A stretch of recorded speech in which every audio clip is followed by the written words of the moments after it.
और पेशेंट अपना ये लैब रिपोर्ट सेंड करते हुए खुश होते हुए उन्होंने मुझे 2 लाइन लिखा है। इसको अगर आप पढ़ेंगे तो आपको समझ में आ जाएगा कि पेशेंट को कितना इंप्रूवमेंट हो गया है। इनका सेक्स डिजायर लिबिडो फिर से नॉर्मल हो गया। सेक्स के प्रति इच्छा जो है इनको फिर से आना स्टार्ट हो गया। सीमेन जो बिल्कुल नहीं निकल रहा था, एकदम कम क्वांटिटी में निकल रहा था, वो भी नॉर्मल हो गया। अंडकोश जो छोटा हो गया था, सिकुड़ गया था, वो भी ठीक हो गया। तो इसीलिए मैं आप लोगों को बार बार बोलता हूं कि पुरुषों की कोई भी यौन समस्या क्यों ना हो, homeopathic treatment is the best treatment. किसी भी तरह का कोई भी यौन समस्या क्यों ना हो, उसका आंसर होम्योपैथी के पास ही होता है। दोस्तों, क्या आपको पता है कि अगर आपका पिट्यूटरी ग्लैंड से निकलने वाला 2 हार्मोन अगर LH FSH अगर सही से ना निकले तो भी आपको नापुंसकता हो सकता है, इरेक्टाइल डिस्फंक्शन हो सकता है, आपको इनफर्टिलिटी हो सकता है। तो आज हम लोग किसी टॉपिक के ऊपर बात करने वाले हैं कि ये LH FSH किस तरह का हार्मोन है, इसका क्या रोल है हमारा बॉडी में, और कहीं अगर ये कम हो जाए हमारा बॉडी में तो हमें किस तरह का नापुंसकता में देखने को मिल सकता है, और उसी के साथ उसका इलाज कैसे हो सकता है होम्योपैथी में, ये भी हम लोग जानेंगे इस वीडियो में। तो मैं डॉक्टर सुब्रता और आप सभी का फिर से एक बार बहुत बहुत स्वागत करता हूं अपने इस YouTube channel homeo care tips पे। दोस्तों, LH और FSH, LH का फुल फॉर्म होता है ल्यूटिनाइजिंग हार्मोन और FSH का फुल फॉर्म होता है फॉलिकल स्टिमुलेटिंग हार्मोन, और ये दोनों ही हार्मोन रिलीज होता है हमारा पिट्यूटरी ग्लैंड से। एंटीरियर पिट्यूटरी ग्लैंड यानी पिट्यूटरी ग्लैंड का सामने का पार्ट से ये निकलता है, और ये 2 हार्मोन को बनाने के लिए फोर्स करता है हमारा ब्रेन। हमारा हाइपोथैलेमस जो एक पार्ट होता है ब्रेन का,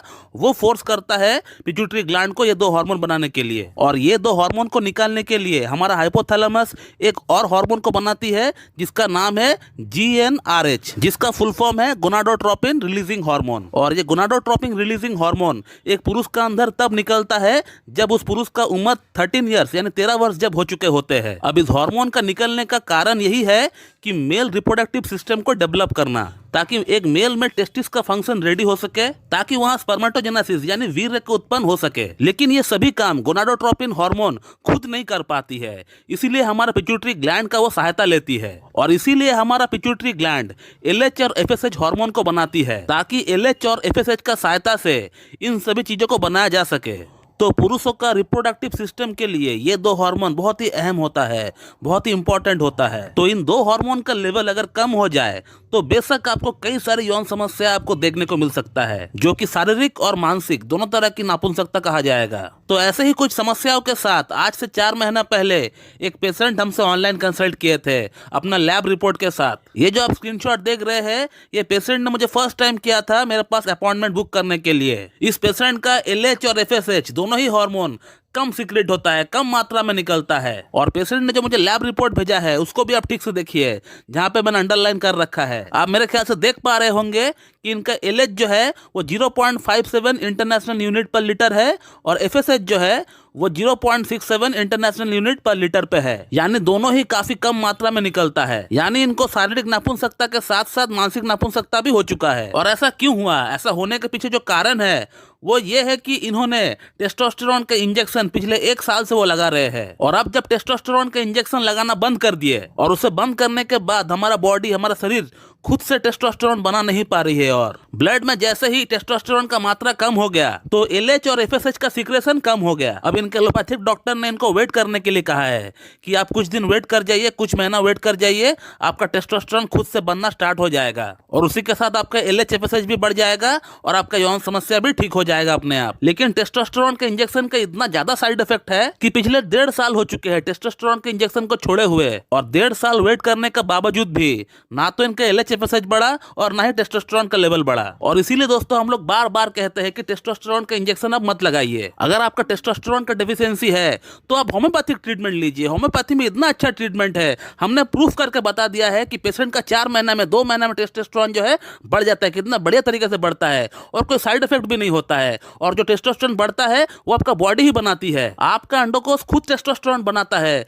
ना कि कोई मेडिसिन के जरिए कोई इंपैक्ट डाल के आपका टेस्टोस्टेरोन बढ़ाया जाता है। और अब इस पेशेंट की अगर समस्याओं की बात करें तो इस पेशेंट की टेस्टोस्टेरोन का लेवल फिर से लो हो चुका है, जैसे पहले हुआ करता था। इन्होंने मुझे अपना टेस्टोस्टेरोन का रिपोर्ट भी भेजा था जो कि 250 नैनोग्राम पर डेसीलीटर के आसपास था। फिर हमने इनका एक थॉरोली केस टेकिंग किया, और केस टेकिंग करके हमने इनका ट्रीटमेंट स्टार्ट कर दिया होम्योपैथी में। पेशेंट का हमने पूरा केस टेकिंग किया थॉरोली, और केस टेकिंग करने के बाद पेशेंट को हमने अर्जेंटम नाइट्रिकम प्रिस्क्राइब किए। अर्जेंटम नाइट्रिकम को हमने 0/9 से स्टार्ट किए थे इस केस में, और 15 दिन में एक बार हमने इनको सिलेनियम 1M लेने के लिए कहा था। और तकरीबन तकरीबन 4 महीने बाद हमने इस पेशेंट का लैब रिपोर्ट फिर से निकाला है।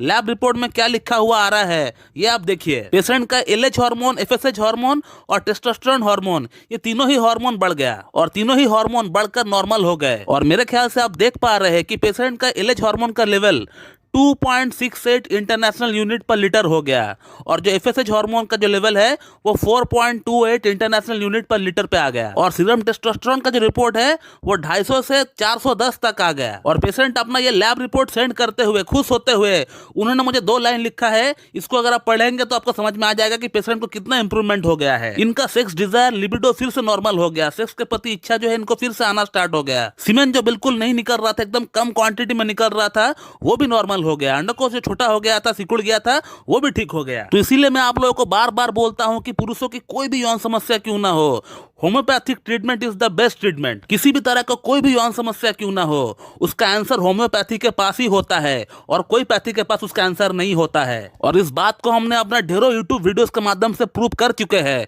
वो आप देख सकते हैं, यूट्यूब पे ढेरों वीडियोस मेरा अवेलेबल है जो हमने लैब प्रूफ के साथ बताया है आप लोगों को। तो दोस्तों इस वीडियो में आपने ये देखा कि एलएच एफएसएच हार्मोन का लेवल कितना इंपॉर्टेंट होता है एक पुरुष के लिए, और अगर उसका लेवल अगर गिर जाता है तो कैसे हम लोग होम्योपैथिक ट्रीटमेंट के जरिए उसको ठीक भी कर सकते हैं। तो मेरे ख्याल से आप लोगों को मेरा ये वीडियो पसंद आएगी और अगर आप लोगों को मेरा वीडियो अच्छी लगती है तो एक लाइक जरूर कर दीजिएगा और साथ ही साथ मेरे चैनल को सब्सक्राइब कर दीजिएगा ताकि हमारे लेटेस्ट वीडियो का नोटिफिकेशन आप तक सबसे पहले पहुंचती रहे।